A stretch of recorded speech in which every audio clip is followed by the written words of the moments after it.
Good morning. It's an early morning here in Taiwan. Hope all is well out there in the wider world.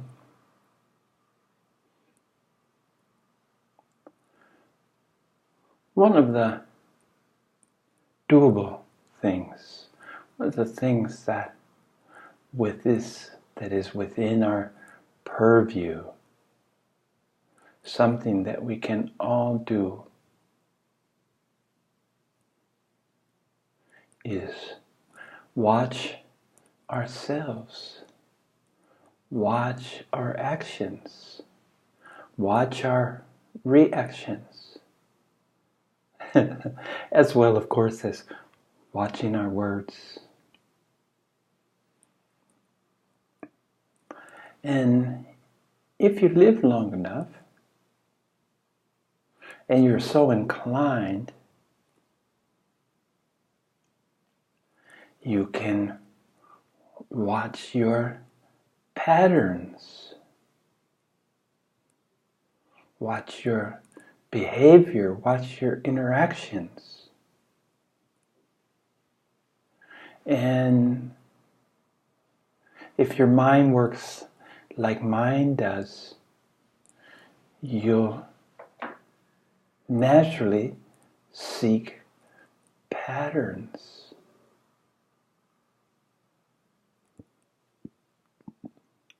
Patterns of behavior. And if you're a creature of habit, as I am, you might embrace your patterns if they're constructive and they're contributing to your general well-being, your survival on a most basic level. And if they're not, you need to start scrutinizing them. You need to be elastic enough, be flexible enough to change those patterns if they're not serving you in the most positive manner. And sometimes I'll even go so far as to shake up successful patterns. Just shake them up, throw a curveball by doing something outside your norms. Norms, of course, result from the construction of patterns, becomes norms. But don't become fixed or fixated in these norms. It takes constant vigilance, a willingness to not only examine and reflect on your patterns / norms, but to see if you can grow them, to see if you can add more information, if you can incorporate lessons from your past. One of the patterns I noticed as a young man is that my taste in women, the types of women that I was attracted to,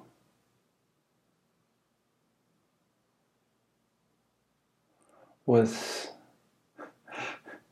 never quite the best fit for me in terms of building a lasting relationship.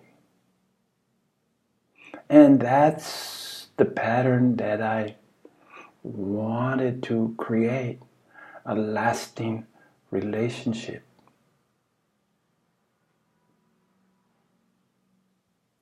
And so I needed to look for commonalities amongst the women that I was attracted to. Attraction for me was always an immediate response. Love at first sight, I guess. Love at first blush. And as a young man, of course, in this department, the love arena, I was basically impulsive.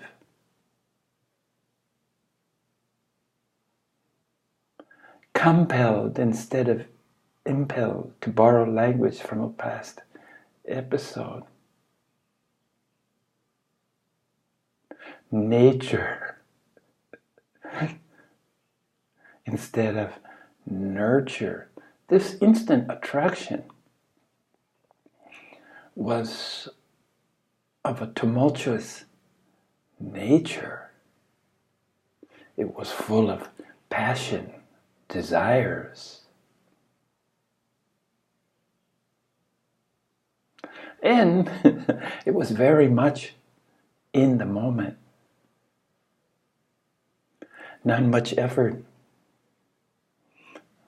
or none at all, was utilized towards the end of even considering building a lasting relationship. And maybe this is the nature of being young. Maybe we're attracted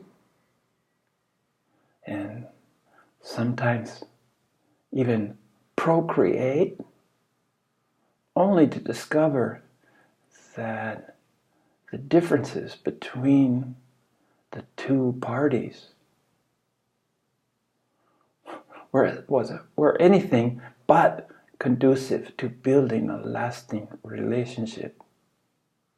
I think the very nature, you can now looking back, my behavior was way too hasty. I put every ounce of my energy and attention and focus on obtaining that goal of catching that female.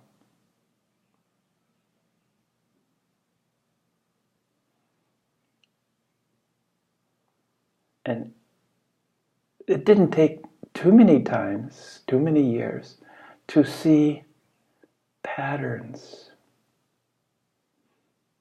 I was attracted to passionate women, full of inner fire. On the outside, they seem cool, calm, and collected.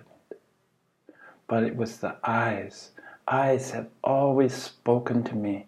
It was the eyes of depth. And not the eyes that attracted me early on were not necessarily soulful eyes, the deep soul. What attracted me was tumultuous eyes. That within that cool, calm exterior raged a volcano. And much like a little boy who reaches up to the stove out of curiosity only to get burned, so too did these relationships lead me.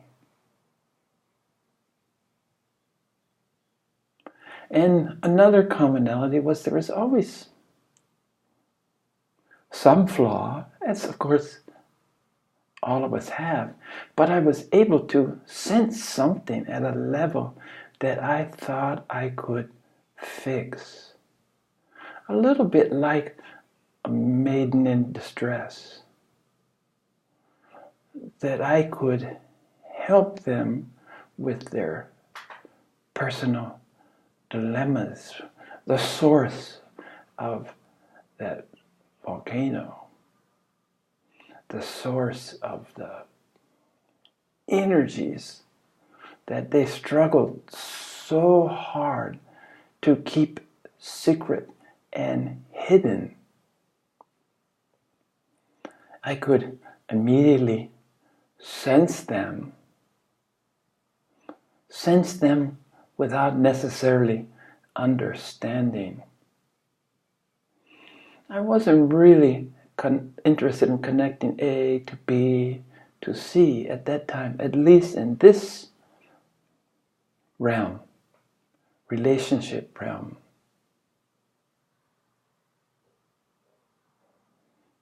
I could sense their needs for something, and I felt that I was equipped, ready, willing, and able to help them put their demons to rest. So all my attractions, my immediate attractions, were to this same type of woman. And I think the commonality amongst them is they could sense that perhaps I could help in the battle. Maybe I could be the knight in shining armor. Wow, let me try that again. The knight in shining armor to rescue the fair damsel. And I played right along with this, delusionally, as it turned out, thinking that I was the man for the job. And the relationship would fizzle, the passion would be gone when the object of my attention, being the bright women that they were, could see that they had to look elsewhere for their knight, that I wasn't the one to help them deal with these inner forces. And now, with 2020 hindsight, sitting here looking into the little green dot on my iMac, talking to any who will listen,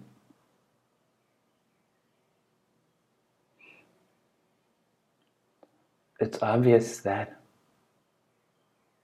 they had to resolve these matters personally, themselves, as each of us ultimately has to do.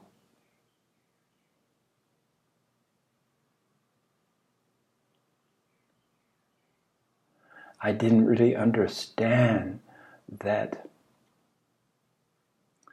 catching them was only the very beginning of the equation. It was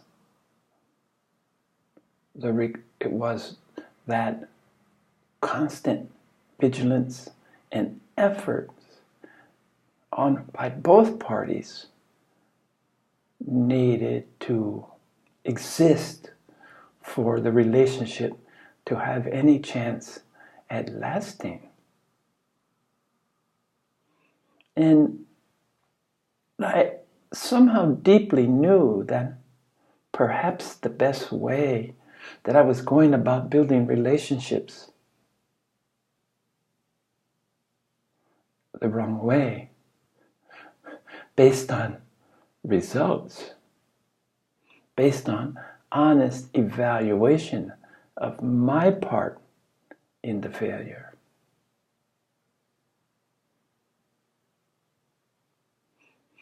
Never one to initiate the break, even when I saw the necessity, just holding on by the skin of my teeth until they took it upon themselves to do the necessary thing in the relationship so that we could both move on. Well, this reticence on my part of acting, even though I could see the necessity of such action, resulted in me nursing somewhat of a victim attitude. Oh, they did this to me. The victim role. And I was never comfortable in this role. So sometimes, especially as the pattern repeated itself, I was able to let go and move on, but not until I could become aware of my shortcomings, of my contribution to the ultimate failure.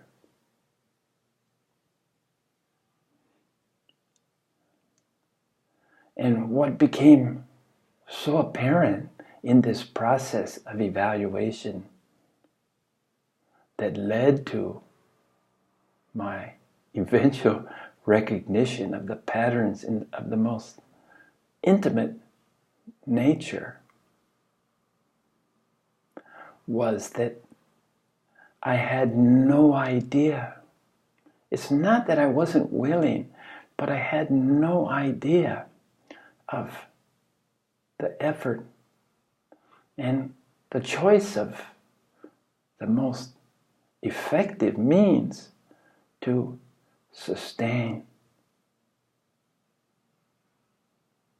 a relationship.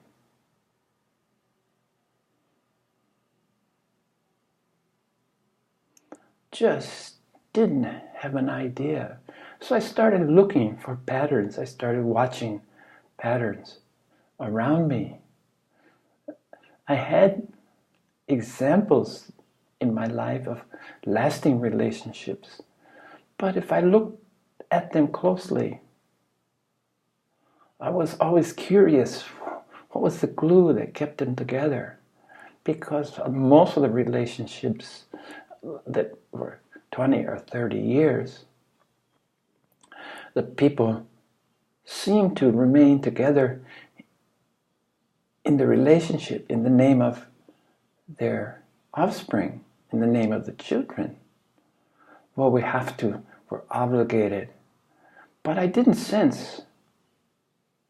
In fact, I found few examples of reciprocal love.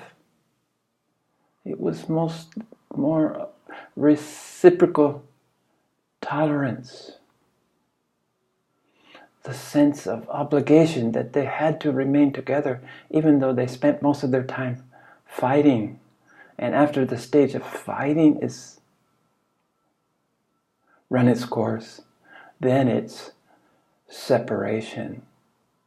They both had their own world that they shared under one roof.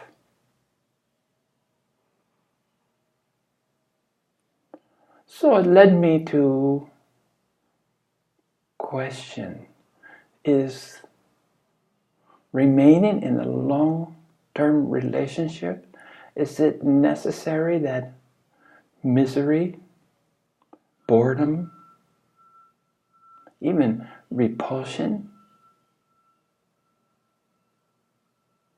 becomes the state of mind?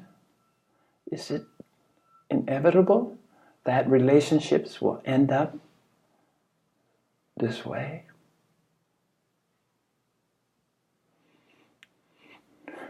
Well, I, over time, realized that speculating about other people's relationship was, number one, not really my business, ultimately not my concern, and not that helpful in my own search for a lasting relationship. And all this time,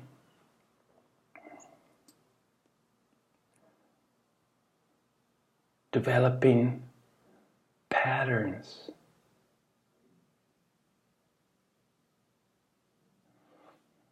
which really meant to me gathering information, sorting it, categorizing it,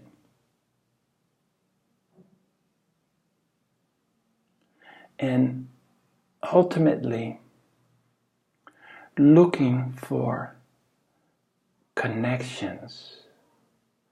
This is what I mean by patterns. And since I read somewhere recently about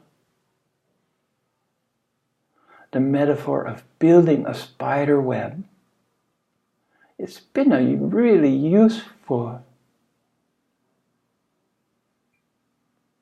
visualization that really encapsulated what I've been doing on conscious, subconscious, and unconscious levels.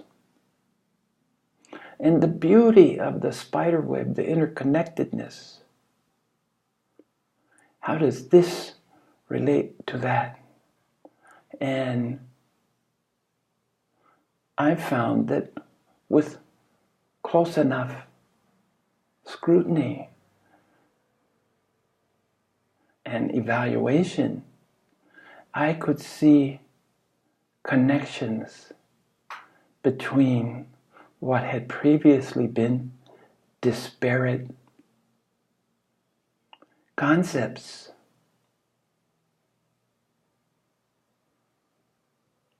And this kind of thinking, this kind of categorizing, connecting, leads to reconciling polarities,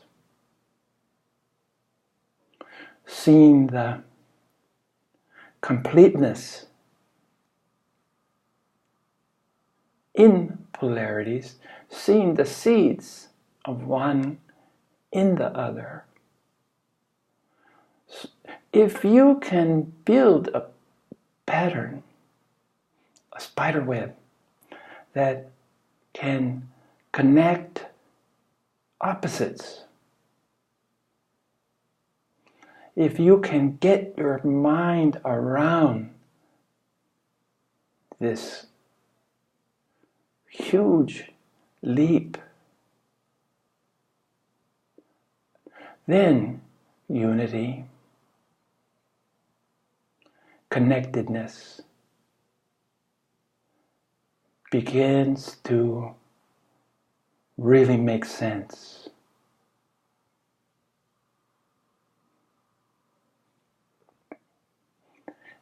And after you're aware of you building these patterns, building these webs, you can keep adding and adding to them, constantly looking for more connections.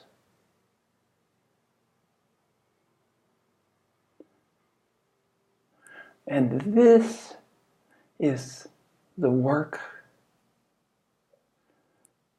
that my mind gets the most fulfillment.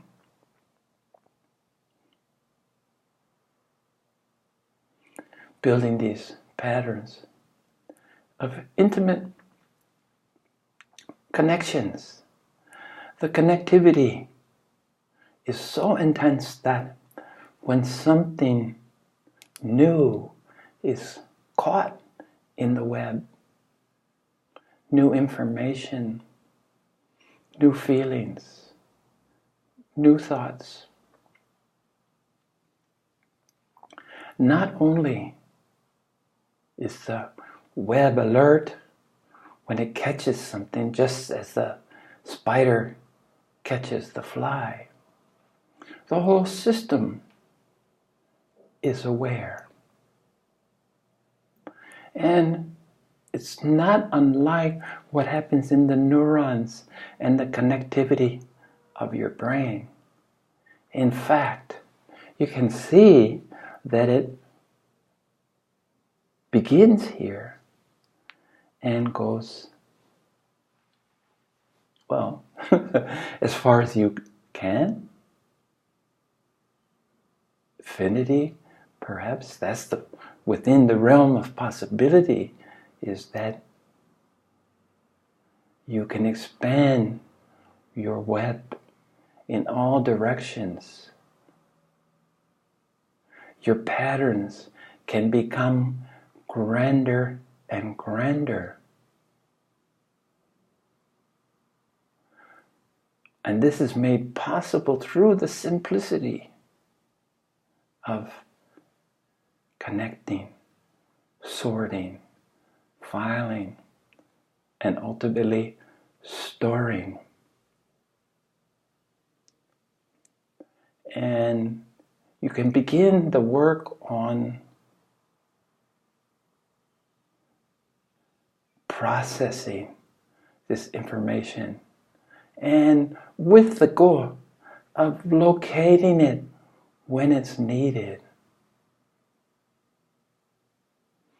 And as you expand, you see the trueness of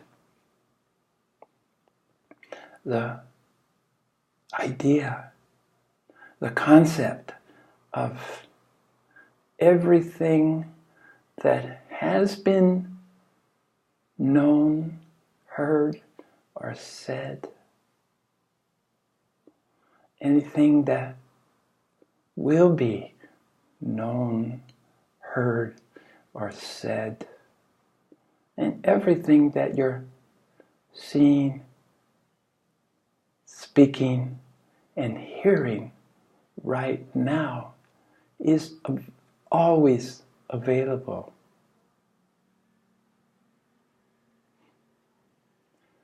So knowing this, it's really hard to fool yourself into thinking that you had a original thought or word or deed. It's all been done, is being done, and will be done simultaneously. And instead of bemoaning this observation, this understanding, this deep resonating understanding, one can relax into the acceptance of what is. Through the acceptance of what is, you can put to rest what has been and what might be or will be. Think of the comfort that can be yours by this simple act of acceptance. And coupled with surrender, judicious uses of surrender, judicious applications of surrender, timely surrender. And it's this act that needs to be constantly practiced to protect yourself from, at one level, the ego, at a greater level, the spiritual ego that might raise its ugly head as you progress up the spiral of consciousness.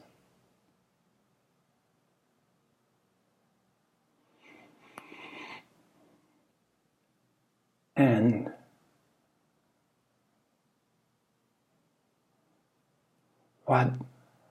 where your solace comes is the acceptance through this surrender and constant diligence that most of everything that's real, which is just one thing consisting of light, unconditional love, is intrinsically unknowable. The nature of things, the nature of us is predominantly unknowable. But it's the taste. It's what we're capable of knowing that gives us courage, willingness to continue our never-ending growth, our never-ending collection of and observation of patterns, the expansion of our patterns. Here lies comfort, the comfort of knowing what you know, while coupled with the understanding that everything else is intrinsically unknowable. But the impetus that will drive you to continue your work is completion.